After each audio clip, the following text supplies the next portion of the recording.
కృష్ణానదిలో భర్తను తోసేసిన భార్య. కానీ ఈసారి అదృష్టం కలిసొచ్చి తప్పించుకున్న భర్త.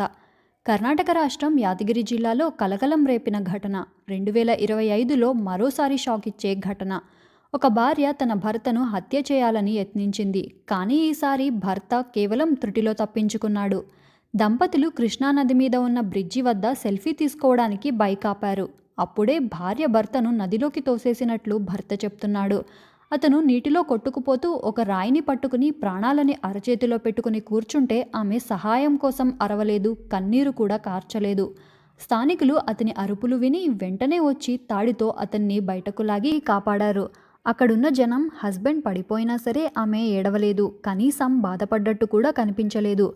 ఎంత కామ్గా ఉందంటే ఏదో తేడాగా ఉంది అని అనుకుంటున్నారు.